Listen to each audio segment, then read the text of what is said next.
Hello, everybody. We're back. Sorry for that quick little delay. I had to move some stuff around. We are actually going to be joined by a very special guest a little sooner than expected. So, again, stay tuned. We got a lot of really important stories that we're going to cover today. As I mentioned, we'll be interviewing an organizer with KNOW later on, and also giving you some pertinent updates about what's going on with the Maru workers, Fred Upton retiring, a litany of many other issues. But today, we're going to start out our show talking about some very cool, a new book that was recently published by a member of our wonderful community, WMU alum, and all around great figure and organizer here in the community. He's done some great work over the last couple of years, including this book. And I've got to just say, on a personal level, I am immensely proud of you. Particularly, I have never had the wherewithal or fortitude to sit down and finish an entire book. And it's something that a lot of folks can't really say. So, that is just a huge accomplishment unto itself. And of course, the book itself is very wonderful. So, if you just introduce yourself, Maya James, and we're going to be talking about your book on the show, but just introduce yourself to the folks out there. Maybe just tell folks a little bit about, your artistic background history here in the community of Kalamazoo. Yay! Well, hello, Andy, and I'm just going to hand you this book here so you can take a peek at it while we're talking. But my name's Maya James. Some of you may know me, some of you may not. I am an artist, activist, and now a published graphic novelist in the community. I showed at the Black Arts and Cultural Center last month. I've done 2 art prizes so far. Last year I was a sponsored artist, and I did a storage container for their storage container project. And I now run a studio, or I own a studio in the area over by Jericho. It's been crazy. So I'm really happy to be here with you because you have been a witness to the whole thing. Yeah. And I think that it's kind of insane, just with the pandemic and everything that happened. Not only that, but just people who know me, like you, Andy, know that my story is and I hate saying this because it sounds so capitalistic and idealistic, but it has been a little bit of an American dream story, and in a very seemingly impossible environment. So I'm really happy to be here, and I hope that today, I think I want to talk about Lukumi, but I also want to talk about how I made it, here, and how we got here, because it's been totally different. So yeah, this is my little intro. Oh, okay. So I will admit I haven't read the book yet, and it's mostly because I've been having weird internet problems. I've been able to buy it. I was going to buy it at the book event that you've got coming up. We'll talk about that in a sec. Yeah. But I guess we got kind of starting out. So I know a little bit about your personal history, and I'm kind of curious. Just again, a lot of the premise of the book is it's about retracing. Not only legacy and ancestry, but kind of tapping into that in a very potent and artistic way. And I'm kind of curious, again, kind of how this interweaves with your own personal background. Now, we've talked on the show before about you growing up in Traverse City, which is a much more lily white part of Michigan with some kind of dubious white supremacist history in it. So I was wondering if you could talk a little bit about how your upbringing kind of filtered through into the contents of this book. Well, this book is centered around positive femme relationships across cultural lines, centered around the two main characters, Ida and Clarice. And one is a dark-skinned woman and one is a light-skinned, possibly mixed-race woman.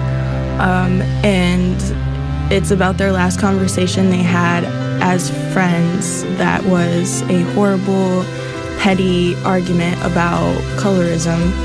And then one of them is murdered on their way home from the event they organized together. So I wanted to write a story that includes the Orisha and Afro-Atlantic faith, but I also wanted to write a story that was about how fragile life is and how gentle relationships can be and how forgiveness can be achieved regardless of where we are and what we're doing, and through death and through life. So I think that this story in particular for me, it is kind of symbolizing all of the experiences that I've had up till now as an artist, and the ways in which I feel supported and the ways in which I don't. But it's also about how I believe that I can forgive myself and we can forgive each other as Black women and as creatives in this path. It's been interesting. Yeah. Now, well, I mean, it's an interesting thing you bring up, talking about, again, colorism, and I don't know, maybe if just for the listeners, I think some people have more familiarity than others with that. Maybe if you could talk a little bit more about, obviously, there's that sort of biasness that kind of works itself, again, helps prop up white supremacy in a lot of ways. Mm-hmm. But also just kind of talking about that is like kind of an inflection point as far as a lot of the kind of the way that these dialogues happen today and how they bleed into some of our current like racial justice struggles. Yeah. So the last conversation they had was basically like centered around, and like I said, it's petty, but it was centered around what attention the characters are getting and why, based on their skin and based on their upbringing and what kind of Black they are.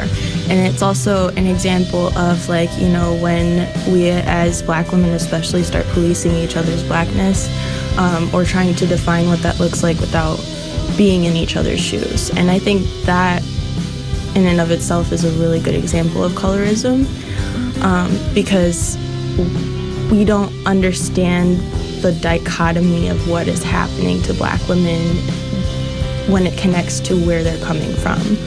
We can impose ideas and thoughts on each other, that we're going to have some sort of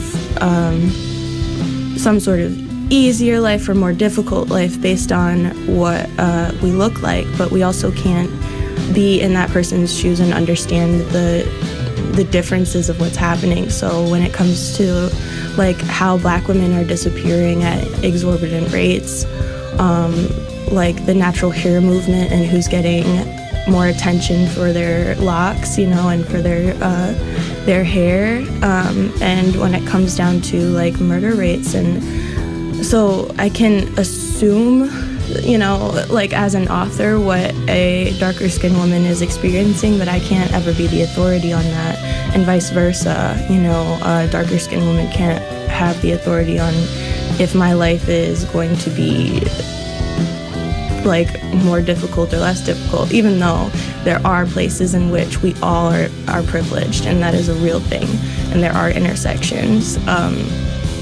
But like we need to take into account, sexual assault, domestic violence, stalking, just situations where, it might seem like a certain kind of person is not struggling or having no difficulty, but then you don't know what's happening behind the scenes or how much help or how empowered they feel to come forward and talk about it. So I wanted to kind of express this in my book. Like, both characters are dealing with really serious issues, but they also don't really fully understand the severity of those issues when it comes to each other. And I'm hoping that this book can create some grace for each other as a community of Black women. I feel that. And, you know, one other thing I kind of wanted to touch on, too, was, you know, something that really strikes me, you know, kind of listening to you talk about this book before it was published, and like the importance of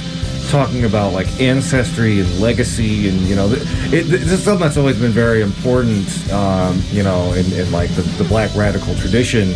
But you know, over recent years, I think we've really seen, you know, even like a wider berth of you know, ordinary working people, activists, really trying to reconnect with you know, the history of struggle here in the United States, trying to draw inspiration for that. How is your personal experience or dialogue with that legacy? How did that influence the book, and maybe just also just you as an artist more generally? So I'm like, how much am I allowed to say? Because I know this is a Western like show. But as long as you don't curse, that's really the thing. Well, then I'll be quite candid. I mean, when I started this book, I was basically homeless. I was going from couch to couch, place to place, with my things, saving up all the pennies that I had so I can finish this book. At first, I just proposed it.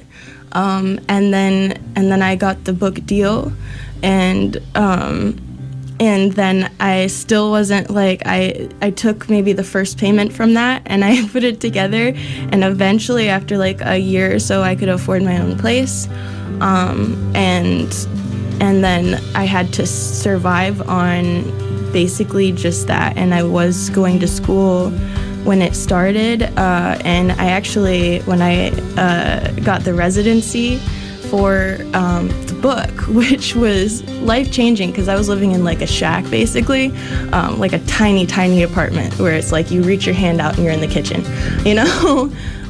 There's a shower and a toilet, and that's about it, you know?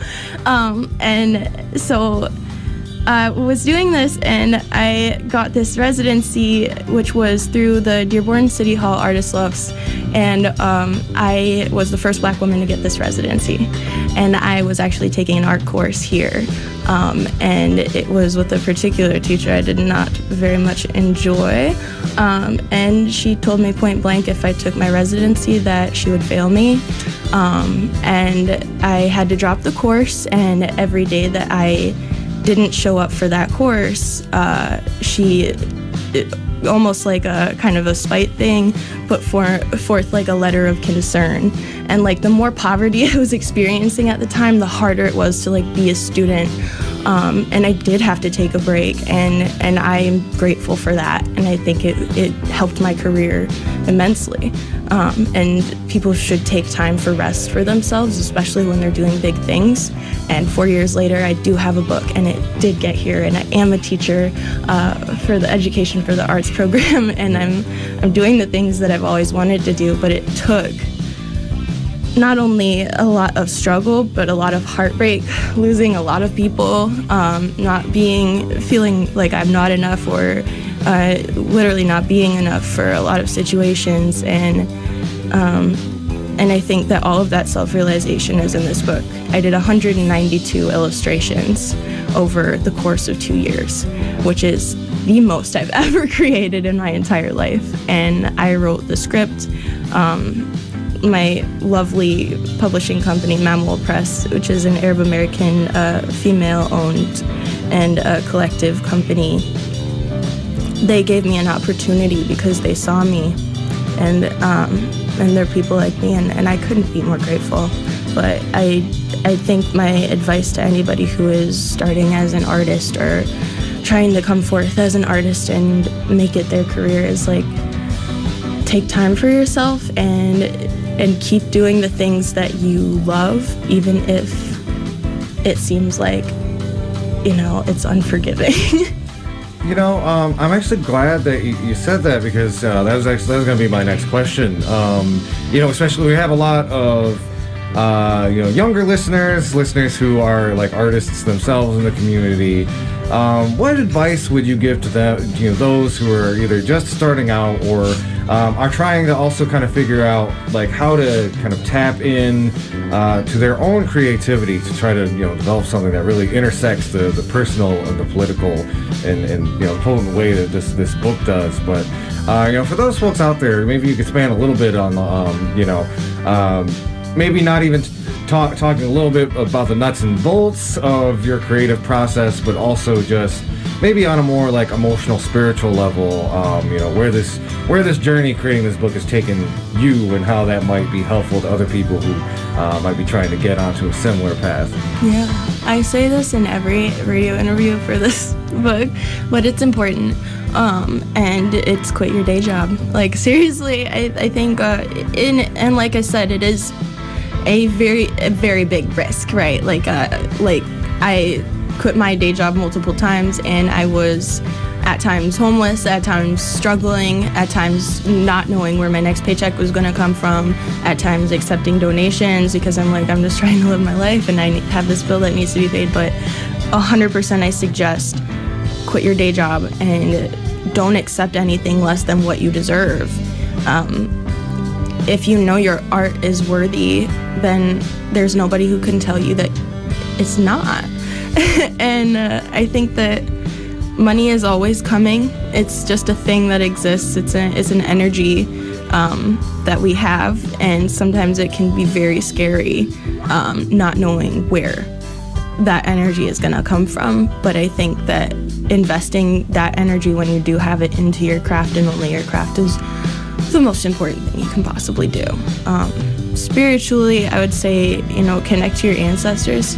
Find ancestors that you had, especially for Black women, that have achieved great things or that are achieving similar things to what you are doing. And if you don't have any ancestors or don't know of any ancestors that have done those things, look to our human ancestors and just figureheads from history that have achieved what you want to achieve, and study them relentlessly and hold them in your head, it's good. And that's important advice for everyone. I feel like a lot of part and parcel living here in the so-called United States, we all get very alienated from our lineage and from our connection, not only to our family but to our community as well. I think that is very important and critical advice. And it's interesting because I was actually just having a conversation with somebody about being a working class artist, and you see a lot of that here in Kalamazoo. I know a lot of people who they create art installations by night, and by day they maybe working as a custodian or whatnot. And interesting dialogues about I think there's always a key difference between how much you can invest time-wise into your art versus how much you would really like to. And in a perfect world, we wouldn't have to you would go get restaurant bar jobs just to survive. That being said, though, I think that's really helpful, and something I would remind my listeners, and take on as much risk as you feel comfortable with, but at the same time, a lot of great artists have taken on that extra risk as they're even I think this isn't really relating to art, but this is a political talk show, so worth bringing up. Marx was kind of a bum. He wrote most of his books dirt poor and would have to kind of borrow money from Engels on a regular, and he ended up making some really incredible stuff. And again, that story resonates with a lot of other artists and such. And to the opposite, I would say also, and I'm not trying to play devil's advocate because I think she's a very evil human, but Ayn Rand was the same way. Made all of those books about, the American dream and the industrial whatever, and how, you just need to pull yourself up from your bootstraps, but she was accepting welfare from everybody left and right. And I agree, I feel half of where I've come from and where I am right now is a lot of the time I chose art supplies before food, and that's not healthy. I'm just saying, like, as I move forward, like, that's not healthy, but it is what I was forced to do, basically, because I don't feel like I have a purpose if I'm not creating work, you know, but people need to take care of themselves, and I also want to shout out to the Education for the Arts program, because if it were not for them seeing my potential and giving me an opportunity, I probably would still have a nice position somewhere, but I wouldn't be like doing my full potential. And I want to let people know that there are opportunities out there, regardless of where your education is or what's happening. You should know there are lots of opportunities. There are grants. There are Arts Council grants out right now that you can apply for. That are the deadline's May 17th. There are Art Prize grants that are coming up. There are a lot of different opportunities, so you can like get that money and then save it up so you can not only pay for your bills but also pay for your work, and the rest is just gravy. So I want people to know that, like, it may seem like when you're in a pinch that there's no opportunities there for you, but there are definitely a lot of arts organizations that are looking for people like you, who are willing to offer you what you're worth. Yeah, that's great. And, again, if young, new, upcoming artists, please take note that those are some very important resources. So I think it's just like, we're almost at 12:30. I want to leave you with a couple more questions. Yeah.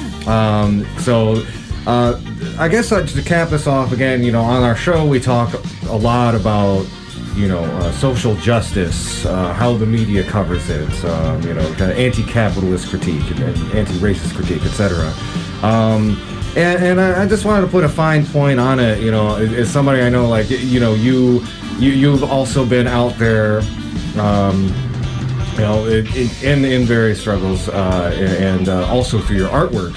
How important do you think is it, like, the way that this, how much of, I guess, like, kind of the modern state of, I'm sorry, I need to look up a thesaurus or drink more coffee. Well, how much do you think, like, your experience in these kind of, political struggles over the last couple of years bled into the book, and to what extent do you think the content of the book speaks to the current moment that we're in? Yeah, so there's a lot to this. So if you don't know, I made the mural on Jaybird Vintage in the Vine neighborhood that is 94 victims of police brutality and mob violence in the past, like, 25 to 35 years. And then also I helped organize the George Floyd protest that happened during that summer near Bronson Park with, like, all those people marching. And I've been a medic in different movements, and I've even been, like, interrogated in court because I have a stalker situation, and I was interrogated in court by my stalker's attorney about my involvement in Black Lives Matter. So it has affected my everyday. And then also I'm going to do what has been accused of being in-house stuff real quick. But I have also, I've used all of these things from my education and my movements. Not only that, but I did go to school for, 2 years for political science and 2 years for African American studies. And I created this book also thinking about the activists that I've worked with and the relationships that I have lost because of something either petty or a misunderstanding or a miscommunication. And I think that a lot of how patriarchy and racism works is by turning us against each other or making us feel like we have to police each other. And so I've experienced this, and I will admit that I have been on the end of that. Like, I've been on both ends of this situation where, we all feel like we have to be the first, the best, and the most excellent to be having a worthy voice in our movement. And I think that the more that we can debunk our perfection, the more that the institutions that oppress us will not use those same policing tactics, because it starts in our community. It starts with us and how we treat each other. And if we're policing each other and we're not holding grace and space for each other, especially as Black activists, to be human and a person, we're not going to be able to dismantle anything, because we haven't done any of the work for ourselves. We haven't taken time to rest. We haven't taken time to create. We haven't taken time to make closure or to forgive. And those things are so important. And that's why I wanted to have this story out there, is because, like, when Clarice died in this story, in this graphic novella, so too did, like, the opportunity for closure. And I think it's so important with each other that we're holding grace and we're understanding we're not perfect people, especially with everything that happened with the Oscars. Like, we're not holding space for people to be people. And if you have such a high expectation, especially of Black people, then any Black person who is just doing their day-to-day life is going to be, like, feeling like a disappointment. And I've experienced that. So I wanted to make a book that left people with the idea that, you know, if I'm a human being and I'm not perfect and maybe I mess up and I don't do something completely right, I will still have forgiveness and I can forgive myself. And I hope that's what people can take with them. You know, I think that is such an important lesson, you know, especially, you know, we make a lot of jokes on the show about, like, left-wing infighting and stuff like that. But, you know, at the same time, you know, it is a real problem. We should try to extend a little bit more grace to each other. I like to tell people, you know, hey, as Public Enemy once said, Armageddon, it's been in effect. Come get a late pass. You know, it is a very late and dark hour. We really need to, you know, hold space for each other with all of this dire stuff going on. You know, the rise of fascism, climate change, again, the continuous struggle against American forms of fascism, like the police, etc. At the end of the day, we're all people, and, you know, yeah, like you said, we all mess up. We got to have that grace and forgiveness for each other, because we're going to need each other for the struggles ahead. So with that, I just we'll close this out. Just if you could tell folks a little bit. I know Thursday you've got something going on over at This Is a Bookstore. Is that correct? Yes. So actually, can I see that really quick? Okay. So I have a reading and a signing at This Is a Bookstore on April 14th, and that is going to be this Thursday at 6:30, I believe.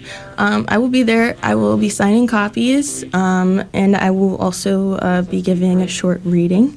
I'm also going to have an event at Backyard Yogis on April 29th at 7:30. It is a BYOB, and it is also, if you sign up on the Wix app, the Wix Fit app, you can get a free copy, or with the admission, you get a free signed copy of the book.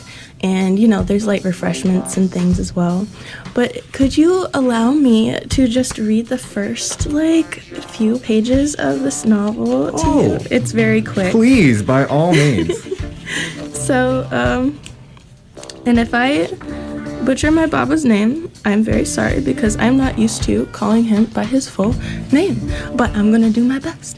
But these are the first 3 pages of my book, and it kind of gives you the tone of how things are. But anyway, a dedication to Angela Davis, Patricia Hill Collins, Mella McCormick, and all the women who love and believe my truth, to the powerful young Black and mixed girls who will pick up where we left off. Thank you. This story is for my father, and his father, and his father, and for the fathers after that. For the generations and generations of my ancestors that never knew their faith, and for my Baba, Ifaboya Adesanya Awoyade Kefense, who gave me the space to find mine, unshook by the trauma Mafa, the colonial transatlantic genocide, has inflicted to divide our community. Black Lives Matter. 1816.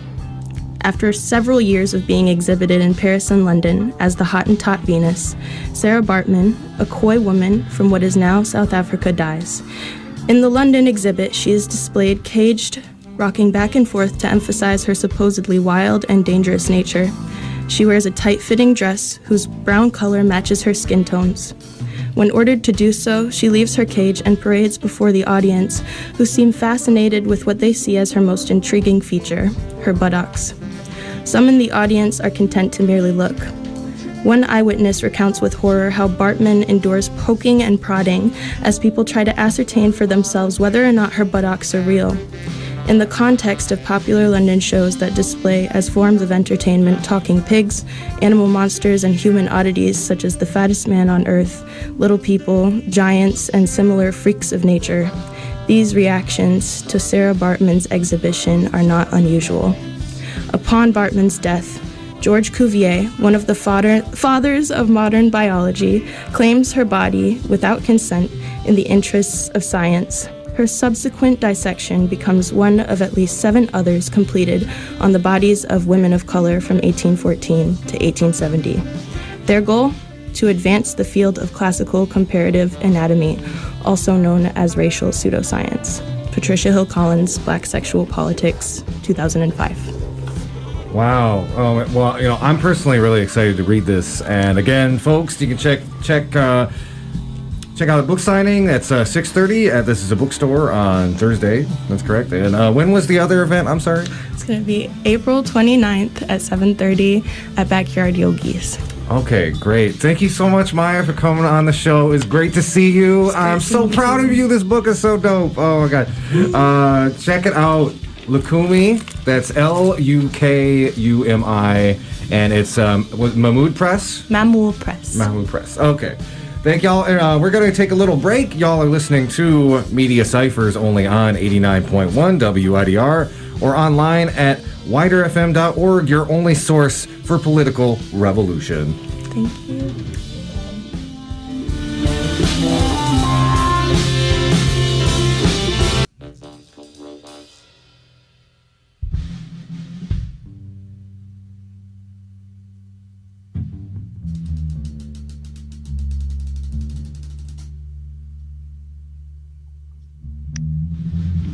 Yo. Hey, Lawrence, how you doing? Joining us by satellite, right? Not really. Yeah. Pretty much. Yeah. But thanks. We got Lawrence here via Zoom. Again, you just heard our interview with Maya James. She just dropped her new graphic novel, Lukumi. It's dope. You can find it online. It's good stuff. As always, the following thoughts, views, and opinions are not necessarily those of 89.1 WIDR or Western Michigan University, no matter how dope or insightful they may turn out to be. So, Lawrence... Or PMN. Or PMN, yeah. By the way, we did hear back that we are going to be starting to get cross-streamed on Public Media Network starting in May. So look out for that, and warn your elders and other folks who watch Public Media Network are gonna have another way to watch us. So Lawrence, man, we got a lot to talk about on the show today. I'm not really sure where to start, but just to list it out, a couple things I wanted to hit on. So there's a really important update about the Maru workers and the organizing they were doing, and some kind of counter-organizing, you could call it, from Maru. And then I wanted to... Fred Upton's retired. I wanted to deep dive into that. Then we, of course... thank God. Yeah.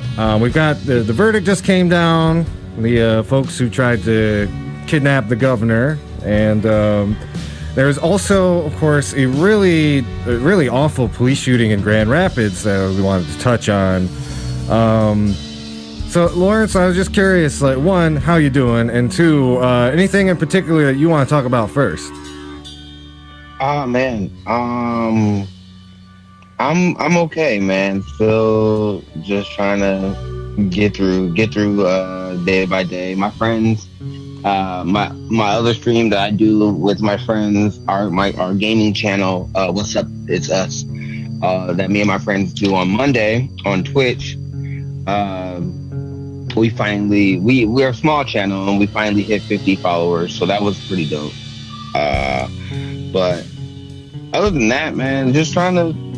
There's a couple stories that I wanted to hit on. There's one story out of Texas when it comes to women's reproductive rights that I wanted to talk about. I don't know if we talked about the Black News Network and them shutting down a few weeks ago, 2 weeks ago, and that whole thing, that whole debacle needs to be talked about. How corporate power and rich oligarchs and billionaires destroys a network. Ooh. No, that's important. I didn't even hear about that. So it's that, and also Chris Hedges. I don't know if you saw the Chris Hedges thing, that YouTube and other platforms just destroyed his entire media channel. So RT. If you remember, if you tuned in the podcast, I think it was our last episode, we talked about this in depth, but Chris Hedges did a really, really great interview on Democracy Now!, really going into the nuts and bolts of it, and really just how all of that very valuable content that, again, was decidedly not about Russia or pro-Russian, was just deleted off of YouTube, which, again, we've even sampled some of his stuff of On Contact on our show, just to kind of be instructional for the listeners. One of my favorites, I think, there was an interview he did with some organizers down in Jackson, Mississippi, and always found that particular interview was really instructive to local grassroots organizers. And now, it's gone. It's got sucked into the internet black hole of censorship. It's not just his stuff either. Like some of Abby Martin's content as well. Empire Files, and Empire Files is really good. Like the stuff that they get into and deep dive into is really dope. And like we talk about media, and we talk about media censorship and things of that nature. So that's a story that we could do at the end, because we already talked about it. We should talk about it a little bit more. But no, the Michigan story and the story that happened in Texas are the stuff that I wanted to talk about. But, all right. Yeah.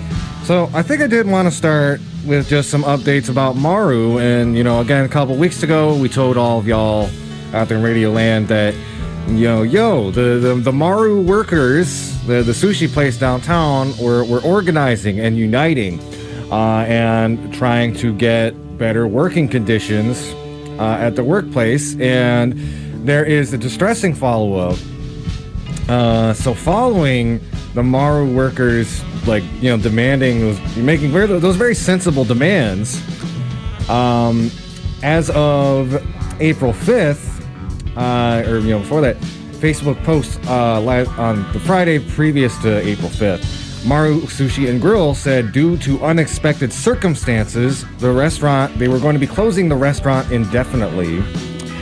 And just a quick reminder, just pulling a quote from the article, they quoted a worker at the restaurant who said, "I started out as a host here, and we're consistently understaffed. I was doing the position of the takeout specialist and the host, which is two different jobs. I was only getting paid for one job, but because of the demand, the high volume of customers come in, I was basically forced to work two jobs." So I want to really put a pin. Some people, their response have been like, good riddance, we don't need an anti-union restaurant in town, which is one way to look at it. At the same time, this is the corporation that owns Maru is basically directly trying to punish these workers for standing up for themselves. And, the quote-unquote unexpected circumstances that they're talking about, I read it. Some of it talked about, profitability, keeping the restaurant open. All of that is a smokescreen, because the corporation that owns Maru did this, literally, because the workers had the temerity, had the courage to actually stand up for themselves. And the company basically responded by saying, oh, well, no more jobs for you. We're going to lean into, I believe they've still got locations out in Detroit, and there's like one other in Michigan, I think. So this is an example of what we call capital flight. It's when capitalists say, basically try to leverage or really like kind of blackmail the working class into saying, if you don't like your working conditions, we're going to take the jobs away. And that's exactly what Maru has just done. I don't want the listeners to be painted a false picture of what's going on here. That is what Maru is doing, and it's very gross. Also, go ahead. Sorry. I mean, no, you've seen other examples of this before. I think one of a prime example of this is stadiums. Different owners of football and baseball stadiums will say, hey, if you don't give us tax subsidies, we're going to move the stadium and move the team out of the city. You saw it with the Rams, as in why the Rams and some of the other teams are now in LA. And John Oliver did a very wonderful breakdown of this years ago, where companies will say to the workers, hey, we'll either say, because of these circumstances, quote unquote, we will no longer, we will take away jobs. We also saw this earlier this year with Kellogg and Nabisco, right? Even though they made billions of dollars during the pandemic, they were saying to their workers, we're choosing not to pay y'all more, and we're going to outsource y'all jobs. And if you ask us for more pay, we're going to just shut down your factory. Kellogg did this in Bell Creek. Nabisco and Oreo and some of those companies also did this. And we talked about it before on the show, I think a month or two ago. So these corporations don't see the workers as valuable employees. They just see them as cogs in a machine. And if the machine isn't working, they will throw out the machine and just buy another. That's how they feel. That's how they view workers. It kind of reminds me of that Applebee's story that you talked about a couple weeks ago, where you had that. Applebee's clap back. They're like, oh no, they're not a CEO. They're like some. I couldn't even remember the job title, but some made up board position. Oh, he was the CEO of Applebee's LLC, yeah, and he was basically bragging about how higher gas prices will allow them to cut pay for workers. Right. But I remember like Applebee's clapback was saying, "Oh, he's not really in that position" or something. But that's besides the point. But what it really illustrates is this is the way companies like Applebee's and Maru view their workers as innately disposable, and should they try to assert themselves, better to just clean the slate rather than actually listen to their demands. And I wanted to just if any of the Maru workers are listening, I really just want to this can be a very discouraging thing to happen. You stand up for yourself and it results in the whole business shutting down. And I wanted to just emphasize, labor movements, you're gonna get some L's and you're gonna get some W's. And in order to get those W's, you need we got to get through some pretty unpleasant experiences. And I'm hoping like the Maru workers will all be able to find other places to work. But if you read some of the interviews with them, like they all had a very potent emotional attachment to the job they were working. They really wanted to make their best effort. They just weren't getting paid enough. And I want to highlight a couple of things. One, This could have all been avoided if it was a worker co-op. That is to say, if it was a business that was cooperatively owned and run by the workers. And I think, that, again, that's something that I need to emphasize again and again. There's not enough companies or businesses in Kalamazoo that use this model. But, you know, if it had been using that model, one, it's very unlikely these these working conditions would have been as bad as they were in the first place. But two, the workers would have been able to democratically decide their best, what to do moving forward, rather than some out-of-town CEO who just obliquely decides to shut down the business. I also want to point out, I hope this doesn't discourage other food service sector workers in Kalamazoo from organizing. Because I know, I honestly, like, that's kind of what capital flight stunts like this are designed to do. It's like, oh, don't you even think about organizing because, we'll just fly away. And, Maru was kind of unique. They're based out of town. There are other restaurants, especially most of the restaurants downtown, are inextricably intertwined. You have groups like the Millennium Group, which owns several of them. There's a few that are like independently owned by much better owners, to give them credit. But at the end of the day, I want to point out, like, Maru wouldn't have done this if they weren't scared. They don't want their workers at their other locations getting the idea that they can or should organize. And obviously, Maru can't shut down all of their businesses. Can't shut down all their stores. And same goes, if folks consider organizing at some of these other restaurants in town, that would be my big recommendation. Things need to escalate. Maru Workers United, we need like Food Service Workers United here in Kalamazoo, because you can't pull that same stunt if, say one of the Millennium restaurants wants to make a similar decision, like, oh, this restaurant is unionizing, we're going to close it down, try to make up with profits the other businesses. Well, what if the workers in the other Millennium-owned businesses, what if they all decided to go on strike in solidarity? Well, in that case, you are putting the capitalists between a rock and a hard place, and they will be forced to accede to the workers' demands. So, again, everybody, don't lose heart. And, take this as a lesson, just a few workers waving signs for their rights was enough to scare Maru into literally shutting down its business, which, again, they talk about profitability. Like, they weren't concerned about losing, they maintained themselves through the pandemic. But the specter of workers organizing was enough to scare them out of Kalamazoo. And again, I think I'm hoping that this can just be a watershed moment to get more of this type of organizing in town. Again, don't be discouraged.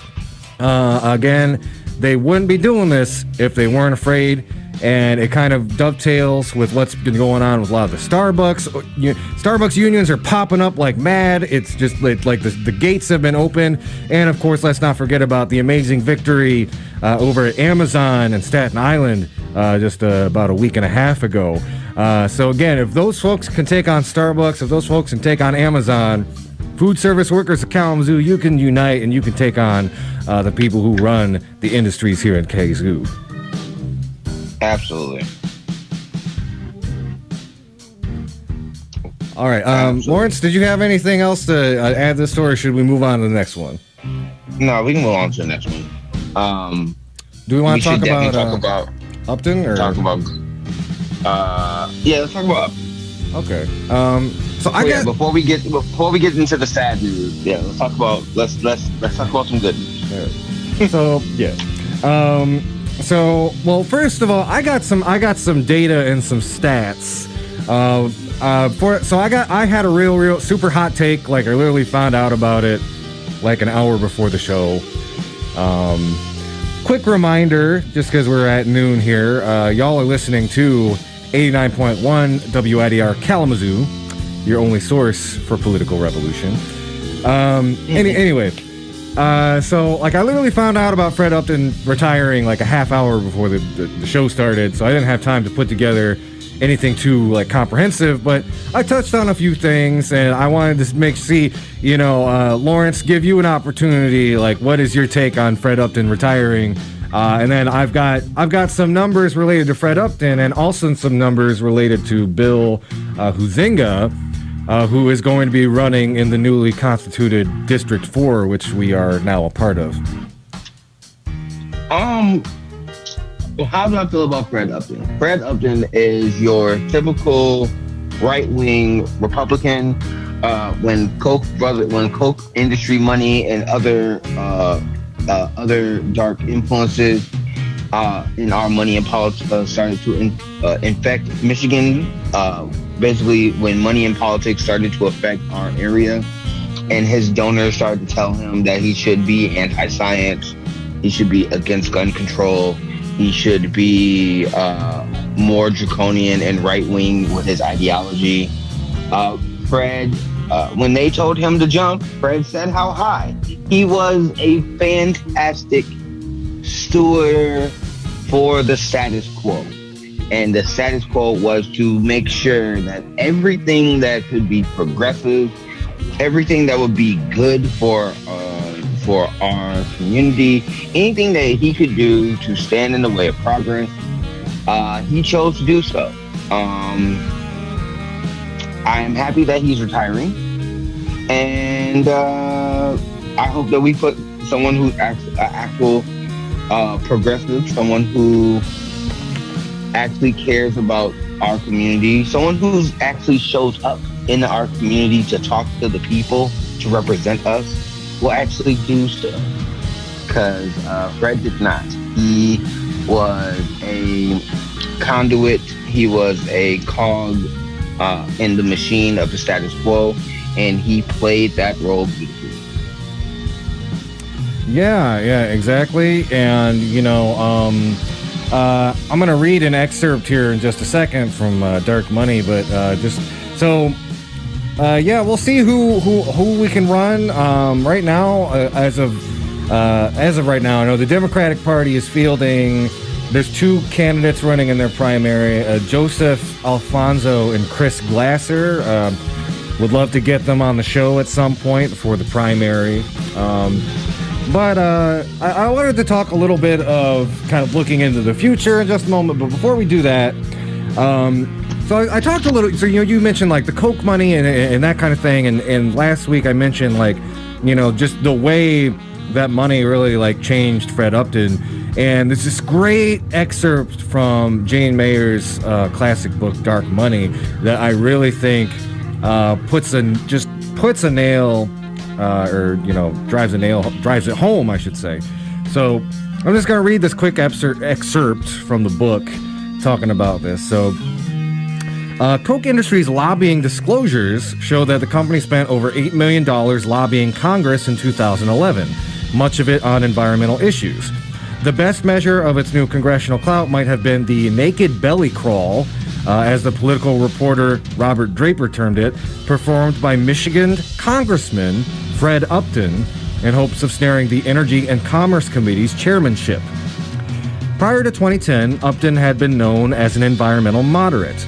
In fact, in 2009, before the Tea Partiers and their patrons took charge, he had said, "Climate change is a serious problem that necessitates serious solutions," adding, "I strongly believe that everything must be on the table as we seek to reduce carbon emissions."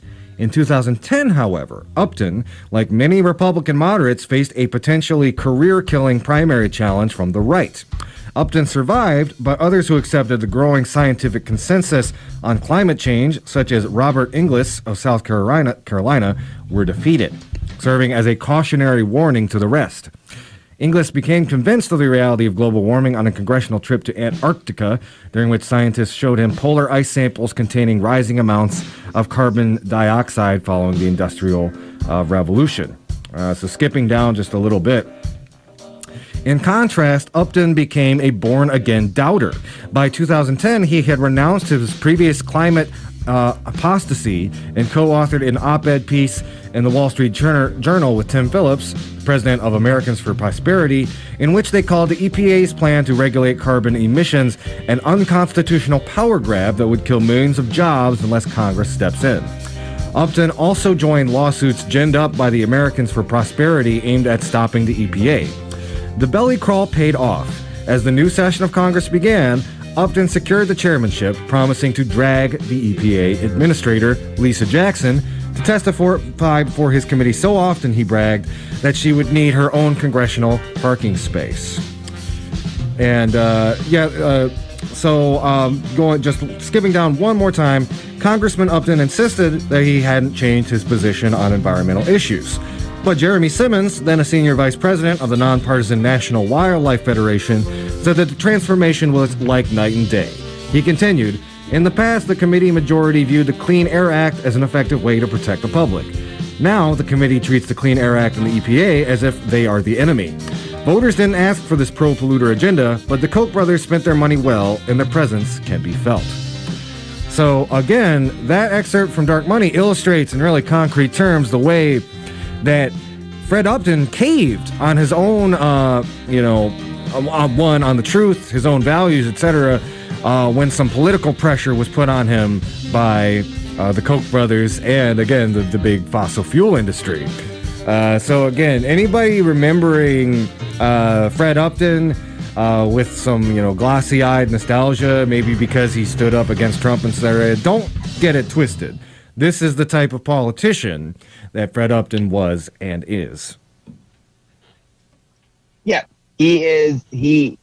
Like you said, when the donors tell him to jump, he says how high. He is that kind of person. And we've seen this. We've seen this even in today's politics. Ron DeSantis and others are pushing anti-LGBT laws because there's QAnon conspiracy people to the right of them, and they have to be more crazy. So he was I say this as someone who's not trying to be condescending, but he did what was the smart thing to do. He went with where the political winds were moving, and he chose to instead of standing on moral and principle, he chose to do what the donors told him, or he chose to act as if what he was doing was the right thing to do. Well, it was the right thing to do for his career. He chose to move where what will save his career. So that means denying science. Yeah, exactly. So yeah, again, all that stuff about being an environmental moderate, like the very moment like the financial screws were getting turned into him, he flip-flopped, as the book describes, a belly crawl, as you will. So with that, I also wanted to bring listeners, so we've done some reflection on the past. What does the future of our congressional district look like now with, Fred Upton is retiring? And just a little background. So our congressional district has been reconstituted. It was the 6th district, and we are now, this is the first redistricting post voters, not politicians. So it was developed, our current district was developed by the nonpartisan redistricting board, which at the end of the day, it shows it is a more fair map than the previous one. It still slightly favors Republicans, but not as much as it did, in the previous map. And again, it was a map that was created by a transpartisan commission rather than by a particular political party. So at the end of the day, it's essentially much better. But the new district, it's very similar to District 6, except it doesn't go all the way to the bottom of the state of Michigan. It covers parts of Ottawa. It's still covering St. Joe, Ben Harbor, Kalamazoo. Now, notably, it covers a little bit of, it covers Battle Creek, and it covers Holland, which is like the two new aspects. And Bill Huizenga, he was the fourth he was the district representative from Holland, covering that district before the district maps changed. So I wanted to talk a little bit about Bill Huizenga and who he is, because he's going to be running against whoever the Democratic Party of this district puts forward. But he's based out of Holland, like I said. And he's definitely a bit more right wing than Fred Upton is in rhetoric. So he supported Trump's Stop the Steal lawsuit. He actually got some local heat for that. Yeah. Wait. This nutcase. I'm not going to call him a nutcase. I don't know. But I'd say, well, he's either like nutty and believe. Yeah. Well, what I like to say is, like, politicians who say they believe Stop the Steal are either one, stupid enough to believe it, or two, they're being like politically savvy and pretending to believe it. But go ahead. Okay. I just want to give context to everybody. Trump had over 50 of the 51 cases. It was 51 cases with judges that were people he picked. These were judges that he picked, and they laughed him out of court. They laughed him out of court, saying that he did not have a case. The only case that he won one case out of the 50, and that's because it was based on some procedure BS about how the rest of the trial should go. But when it came to actual evidence of Dominion voting machines or anything of the sort, they didn't have any. So this ne'er-do-well who wants to run believed that. He's choosing to still believe it when we have all the evidence in the world proving that it's a lie. And he wants to represent us. Yeah, he does. He thinks he can represent Kalamazoo with that kind of thing. That might have played a little better in the last map. I don't know how that's going to play in this next one. He's also directly endorsed by Donald Trump, which is kind of contrasts with Fred Upton was one of the handful of Republicans that voted to impeach him based on the insurrection, whereas Bill Huizenga, again, is endorsed by President Jack-o'-lantern. Yeah. And, oh my God. Yeah, and just worth mentioning, Bill Huizenga, if you look up some of his political stuff, his rhetoric is a lot more politicized and in line with those like far-right think tanks than Fred Upton was. He refers to Joe Biden and Nancy Pelosi's far-left agenda, which, again, if you're like us, if you're critical of capitalism, you know how laughable that is on its face. Nancy Pelosi and Joe Biden politically might as well be Republicans, but, I digress. Just one other thing worth mentioning, check out, again, opensecrets.org is a valuable resource to find, who's funding whom. Bill Huizenga. I mean, since we're talking about it, yeah. I'm going to go to Open Secrets while we're talking about it. I wonder who's sponsoring him. Oh yeah. Well, I did a little looking up, and again, a lot of the same people as Fred Upton. Not as much from not as much money from Big Pharma. That's probably the biggest difference. Fred Upton got a lot more money from pharmaceutical and health insurance industries than Mr. Huizenga is, but he makes up for that in taking a lot more money from finance, insurance, and real estate. So literally, he's about $128,000 from insurance companies, and $170,000 from securities investments, which is basically means Wall Street, and $77,500 from commercial banks, which I looked into it, and Fred Upton also took a lot of money from banks, but it was a lot more diversity, whereas Huizenga's bank money, it's basically a rogues gallery of banks responsible for the various financial crises over the last decade. We're talking like Goldman Sachs, et cetera. This guy, I mean, they were both basically in the pocket of Wall Street, but Huizenga is getting even more money from those bad actors than Fred Upton was. That is, so he's taking, so let's be clear. He believes in conspiracy theories like our former president Bunker Boy, I'm okay with my fans chanting "Hang Mike Pence."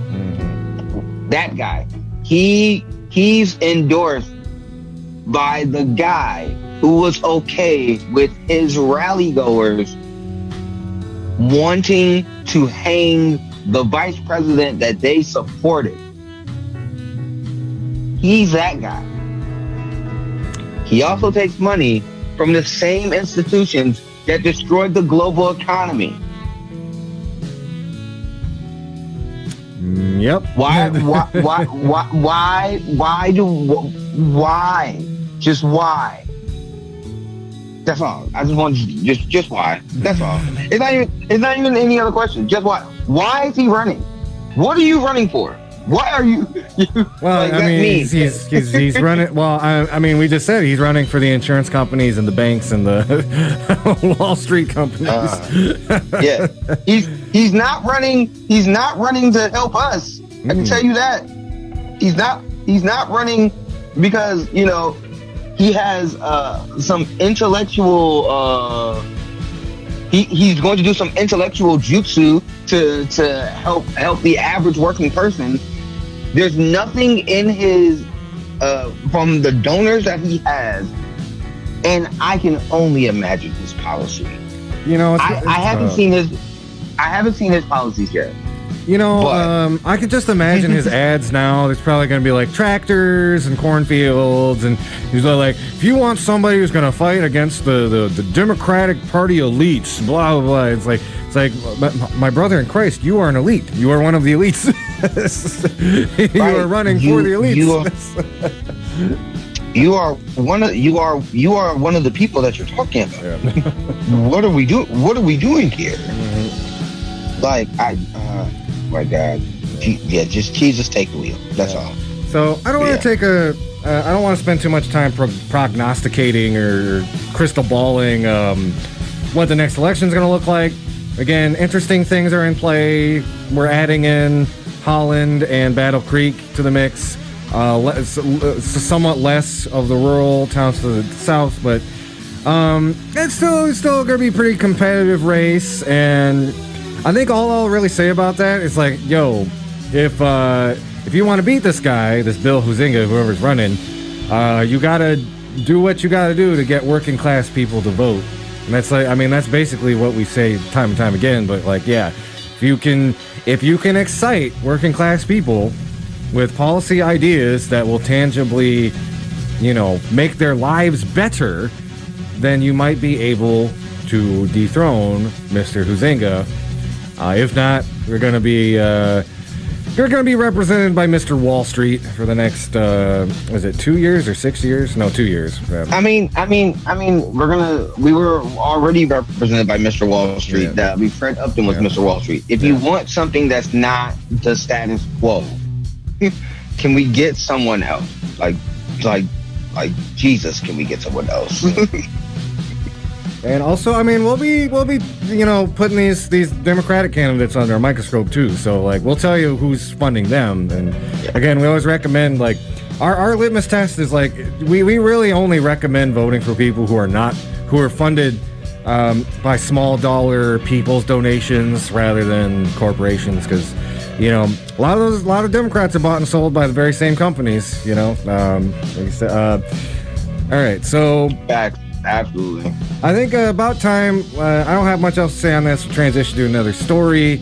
Before we do that, I want a quick little thing. It's Giving Week here at 89.1 WIDR, which is to say we are really asking all the listeners out there, especially if you love the content you hear on WIDR, you love tuning into your local radio station that covers local issues, that plays music you don't hear on corporate rock radio. We ask of you, please think about donating to the station.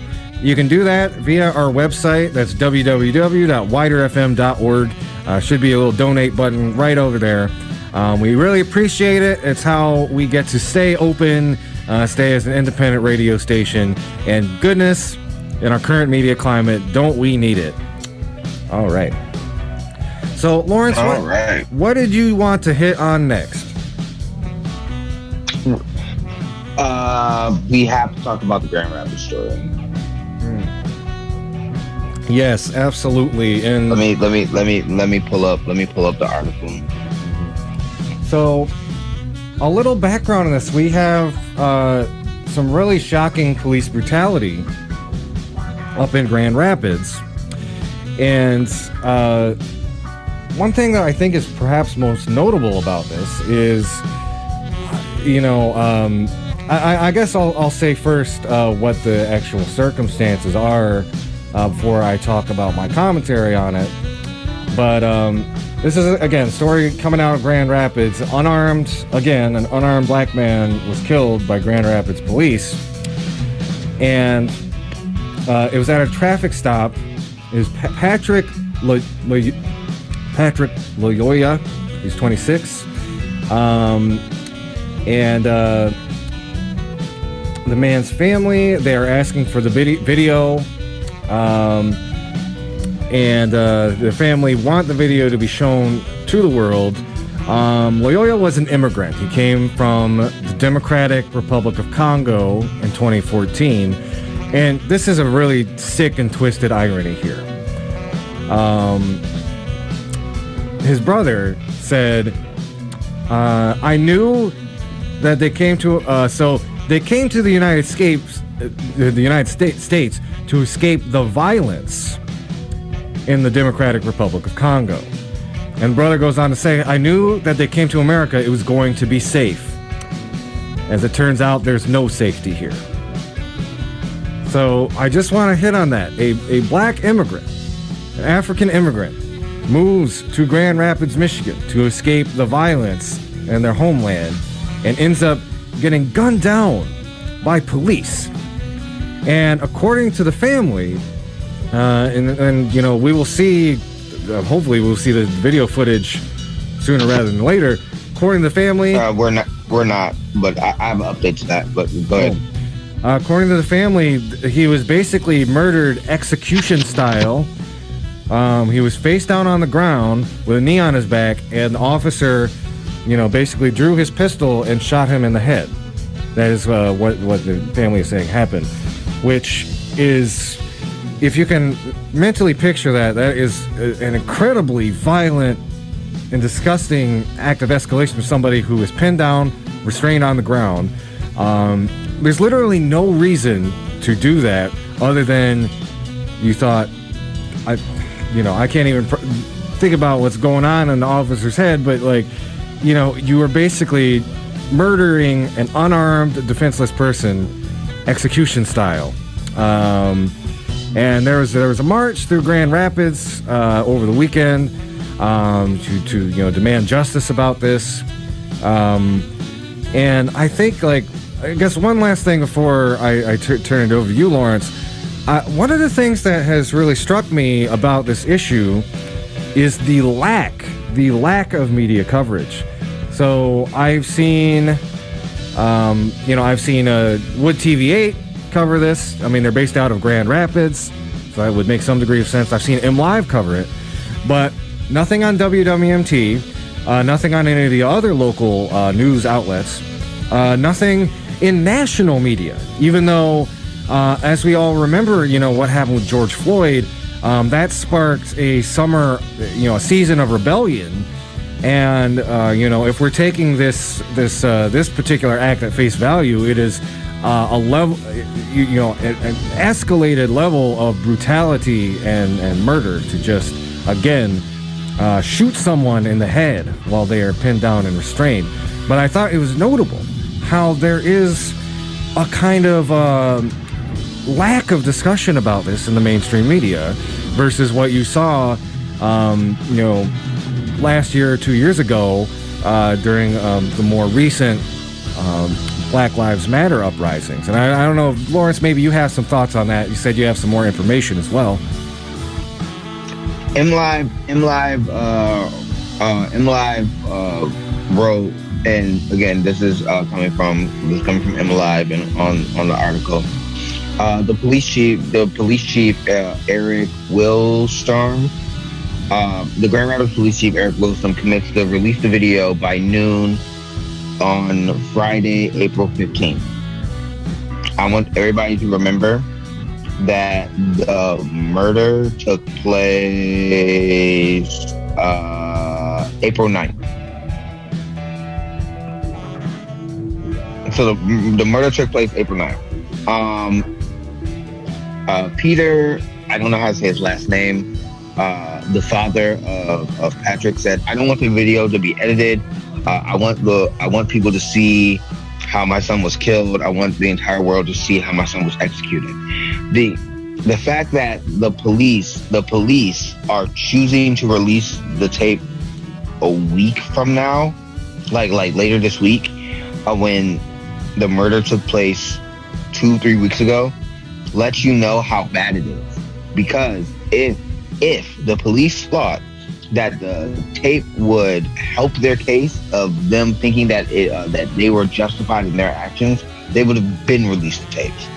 Think about, I'm thinking about like the young man that was just recently shot in Wisconsin, right? He's asleep in his house. The police do a no-knock entry into his house, and they showed the tape immediately to say, "Hey, look, he had a gun," even though you had a no-knock warrant, and no-knock warrants were banned in the city.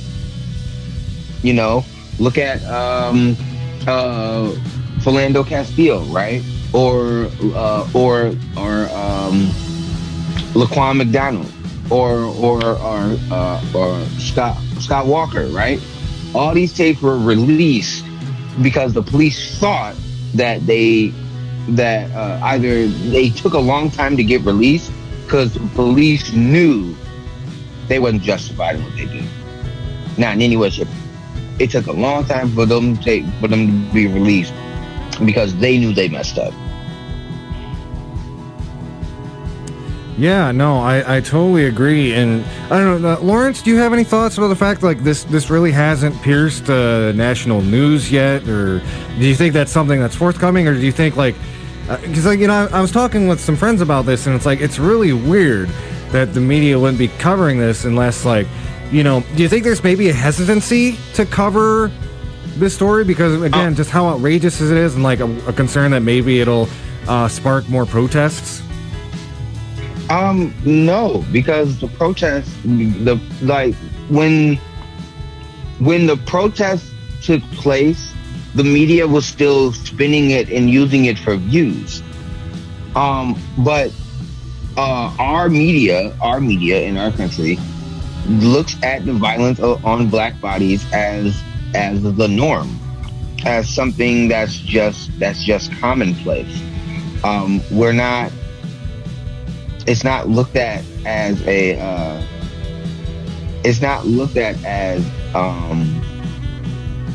an issue. It's looked at as in like this is just what America does. I'm like you. Yeah, I think that I want to see more coverage of this, and I want people to be angry because people should be angry. An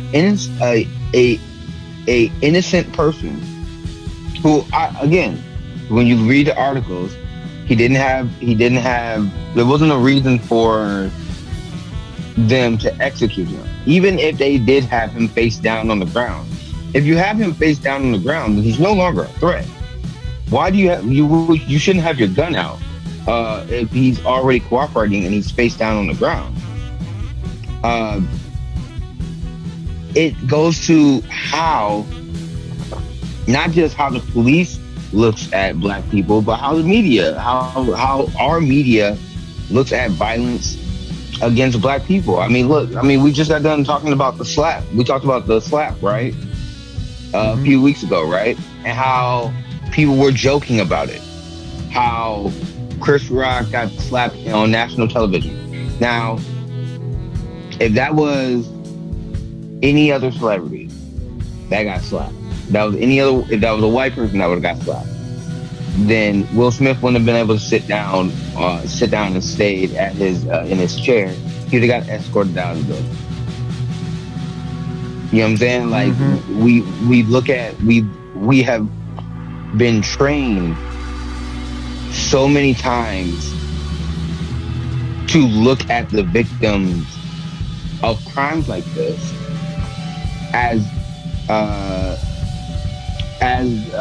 the problem. Like they brought it upon themselves. How many times did you hear that when we talked about Trayvon Martin or Tamir Rice or Lavelle Crawford Jr. right in Walmart? He went there to go buy a airsoft gun, and then he got shot when he was going to go buy a toy gun in an open carry state.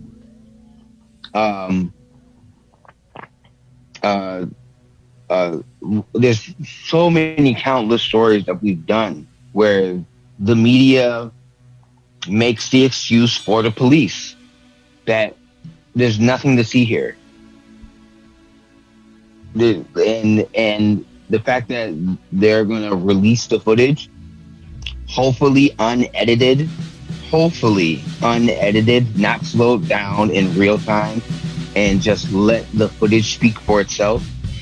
The fact that they waited a week and some change to do so lets you know that is probably bad.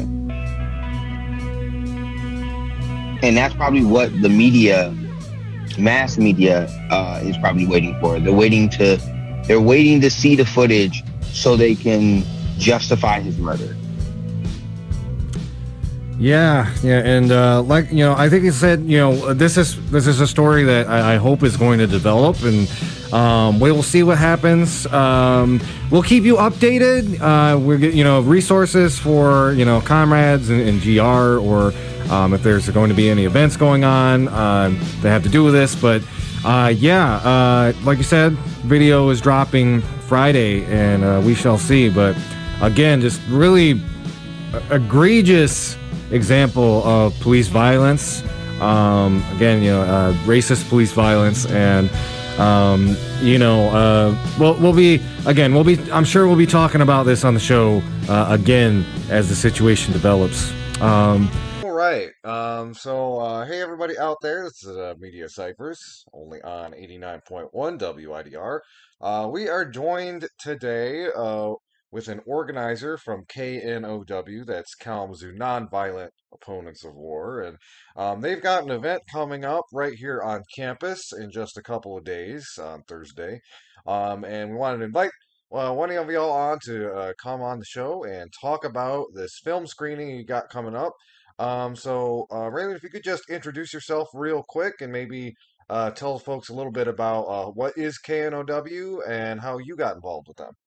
All right. Thank you, Andy. I want to say hello to your listeners. My name is Raelyn Joyce.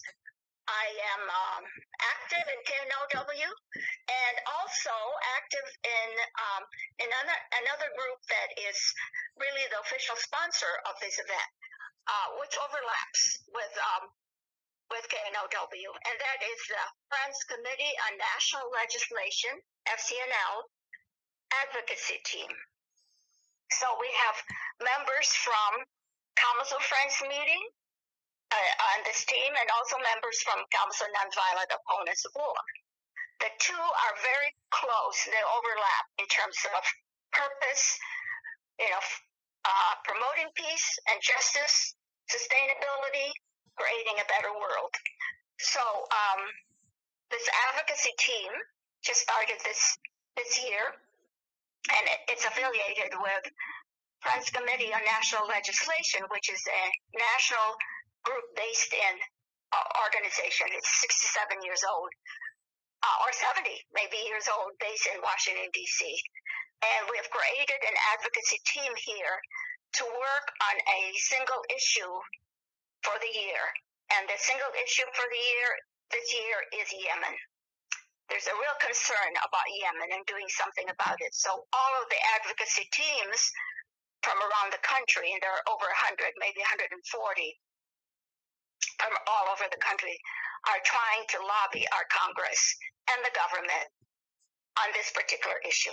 And that's why I'm involved. Wow, thank you. That's a very wonderful and informative answer. And again, thank you for the work that both of those organizations are doing. Really important stuff.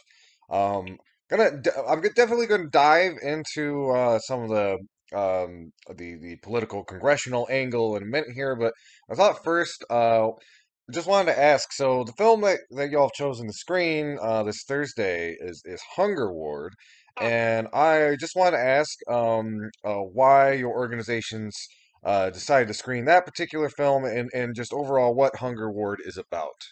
Yes, thank you for a good question.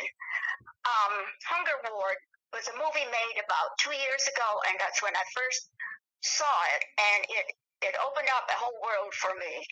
I knew nothing about Yemen, practically nothing, and knew nothing about the war going on there. Or if I did know about it, it kind of left my mind as soon as I heard about it. So seeing a film opened up my consciousness to the idea this is going on, indeed going on, that this is a forgotten war. This is probably a forgotten country. It's been going on for 7 years, the war, causing a lot of deaths, famine, all the bombings that are causing thousands, hundreds of thousands of civilian deaths. And yet we don't really know about it. I didn't know about it. So the film is an attempt to try to get inside the country.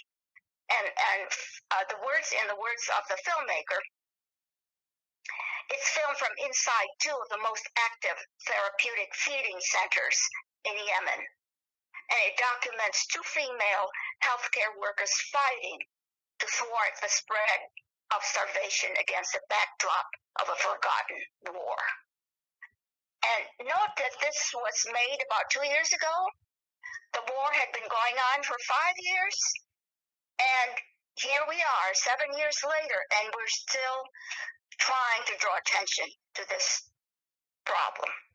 So it is a film that looks closely at what is going on within two feeding centers that just trying to keep children alive by feeding them. And in the words of the director, Sky Fitzgerald, we are striving to create a film that activates both the heart and the intellect, while simultaneously laying bare American complicity in the current civilian deaths in Yemen. We believe bringing to an audience the specter of a human-caused preventable famine made possible by American tax dollars will ultimately strengthen the call for legislative reform surrounding U.S. military assistance to the Middle East. So we are particularly concerned about the assistance to Saudi Arabia that is doing all the bombing, the Houthis that they are fighting against. There is a civil war in Yemen, and the Saudis have gotten involved in that. And they are bombing and have cities every day, and also blockaded airports and ports that would bring in food and medicine, essentials for the country to survive. And so I think this film will open up our understanding of the situation there. And one thing that we are especially excited about is that we have a guest who will speak to us online just before the film. She's from Yemen. She's a professor of language and literacy at Michigan State University. Dr. Shireen Al-Adimi is her name. I hope I'm pronouncing that right. And she will give a short introduction to the film from her own experience, her own background about the war in Yemen. And she will also perhaps have time to stay with us at the end to answer questions after the film. This is a difficult time for Muslims to be part of this program because it is Ramadan, as you probably know, and they break their fast at around 8 o'clock. And so we are hoping that we are very happy that she's decided to spend time with us, despite the observation of this important religious holiday, and that she can be there to really give authenticity to our presentation and to answer questions. Okay, thank you so much, Raelyn. That is extremely informative, and I think this is an issue we've talked about on our program off and on over the years. But again, thank you for rendering it in such kind of succinct detail. I was wondering if you could dive a little deeper into you mentioned this a little bit as far as some of the support. Um, Saudi Arabia has gotten from the U.S. government. But I was wondering if you could expand it a little bit for the listeners and talk a bit more about, what the U.S. government, their role has been in exacerbating this war and this famine going on in Yemen. Yes, I think in the previous administration there was military support for the Saudis in continuing this war. But there has been in Congress also support for stopping it, and even Biden had said that he was going to oppose this war and that he would put an end to it. Well, still, although the government has stopped so-called offensive support for the war, they are still supporting it in many other ways, such as logistically, through intelligence sharing, maintenance of spare, provide provision of spare parts, and the bombs that fall on Yemen have the labels of companies in the U.S. that produce those bombs. So we are supposedly not doing offensive support, but we are still giving a lot of support through weapons that we are selling. And that is a fact that is continuing to make this worse, has been going on, and it gets worse and worse. And so the one thing that I think is good, and that is that there has been a ceasefire that was announced just last week. And so the two sides are no longer supposedly fighting each other. But it's just for 2 months. And so there's some relief in that there is no more of bombs falling on civilians, and that perhaps the ports are open to allow essential goods to come in. But meanwhile, this is only temporary.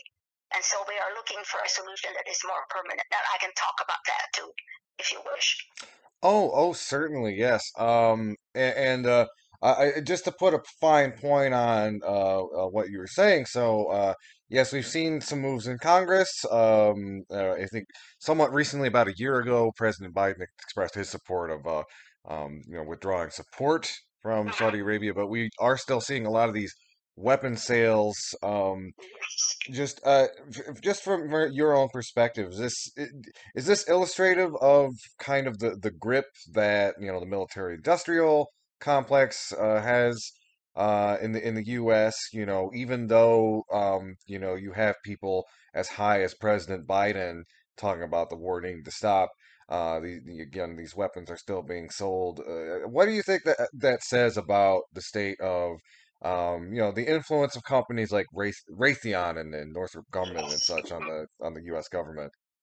Yes, well, I do agree with you, Andy. This really shows the power of the military-industrial complex, the hold that it has on our government, and that even though President Biden has promised that he would put an end to the war, still the sales are going on, and the profits are still going to the military industrial complex.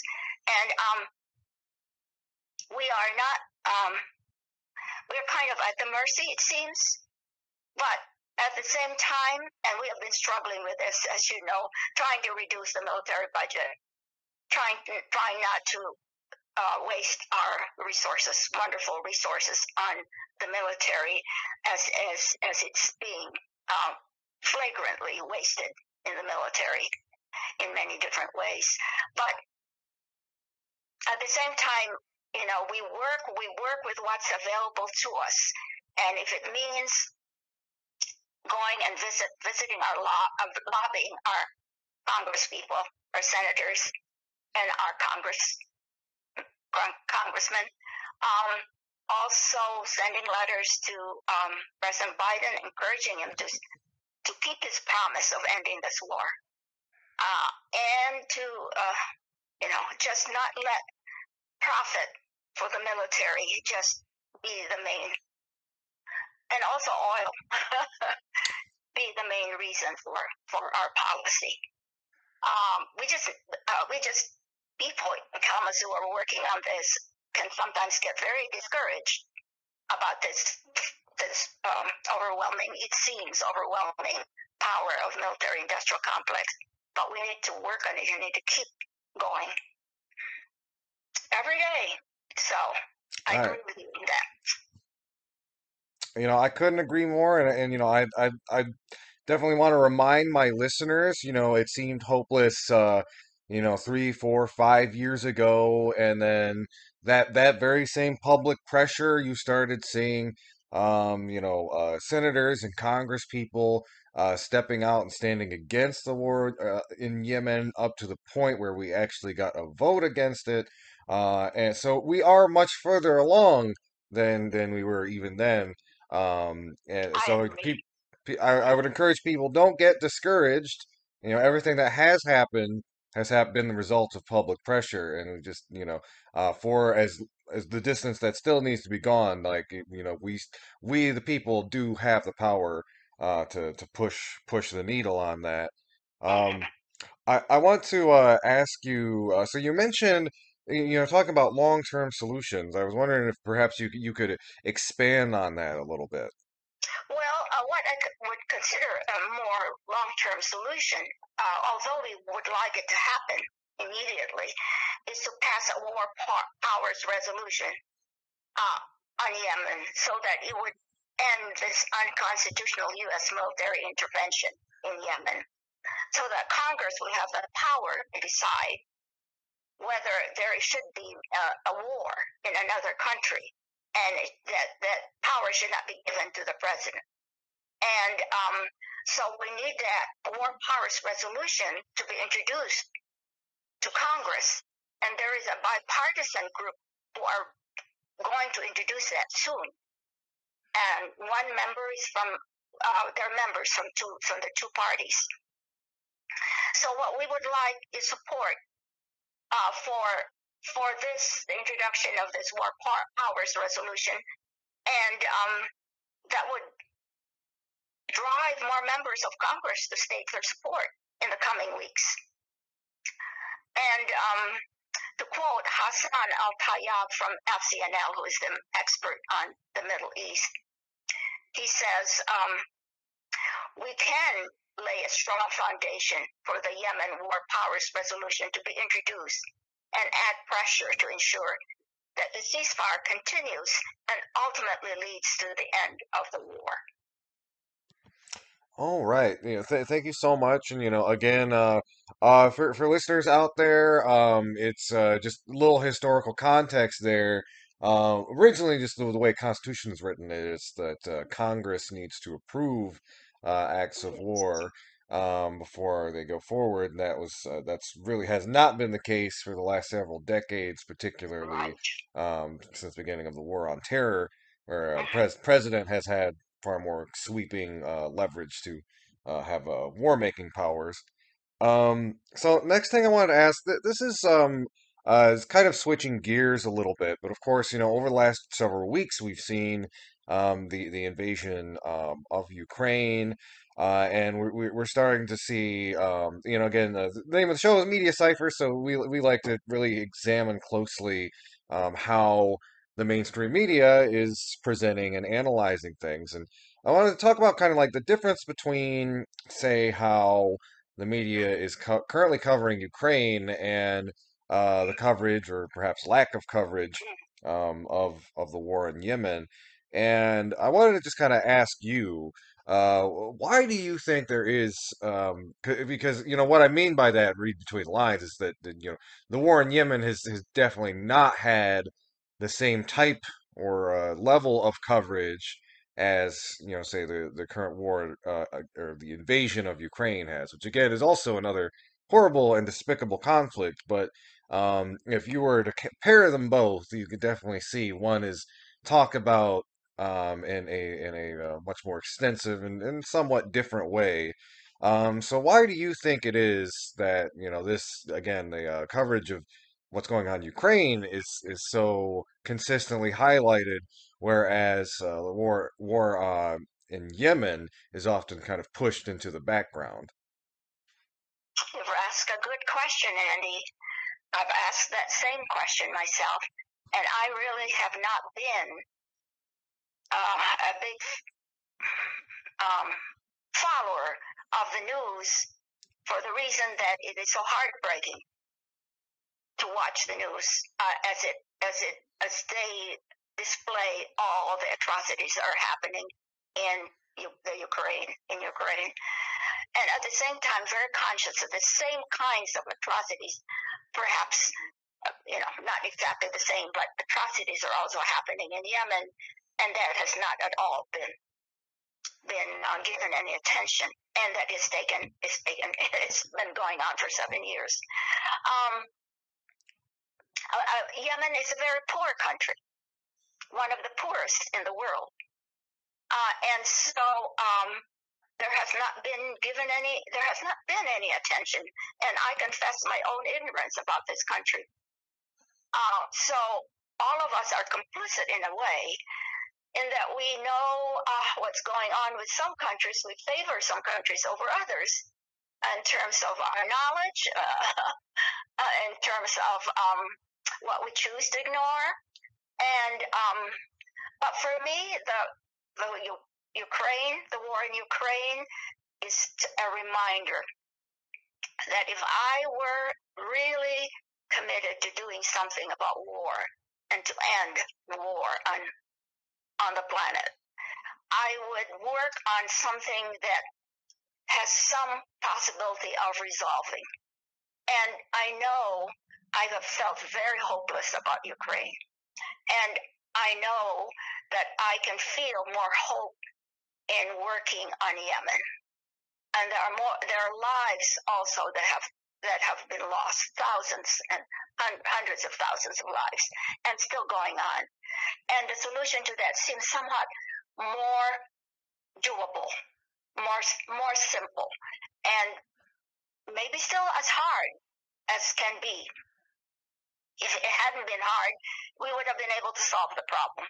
But I think lack of media attention is one of the causes of why we haven't solved this problem in Yemen. I think that's a good point, and just to kind of, I think you can extrapolate a little from what you were saying. I think, the situation in Yemen, while it may not get as much coverage, again, our governments and hence our tax money has a lot more direct leverage over how that situation is going to pan out. As we've mentioned, Saudi Arabia cannot easily continue this war without that direct financial support from the U.S. government and U.S. arms manufacturers. It makes I think it makes perfect sense what you're saying, because again, the locus of control over whether Yemen is going to escalate, de-escalate, a lot of that is certainly more in our hands than how the situation in Ukraine is Yes. playing out. Yes. Yeah. And also, Andy, there's something that others have pointed out to me, that the more we support Saudi Arabia, the more bombs we sell, more weapons we sell, the more the local populations turn against the U.S. And that this fuels the propaganda and the recruitment efforts of extremist groups and keep us in an unwinnable cycle of endless wars. Yes, that's a really good point.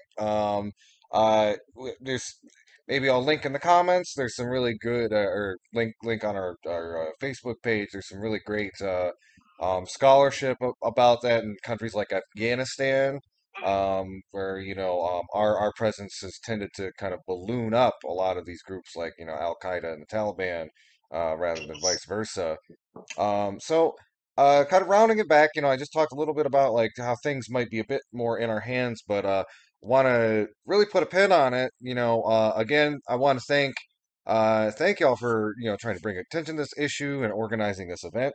But I wanted to ask, if listeners on the radio, folks here in Kalamazoo, want to know what they can do to help. How can folks here locally get involved and try to help the people of Yemen? Well, first of all, get to know the country and the problem, and try to come and see this film, Hunger Ward. I think it's also available on the media on the internet. It can be seen. Um, and also, but try to come to this event because we're excited that we can do it in person and that we can get together with people who are concerned and we can greet them and talk and have more exchange of ideas and as well as encourage each other to do something. Then there's also the calling senators and ask them to continue their public support of the war powers resolution and to oppose the war in Yemen. Um, call the White House and continue to express your opposition to this war. And join us if you can. Meet us wherever we are. KNOW still has this Sunday at noon to 1 demonstration in front of the federal building.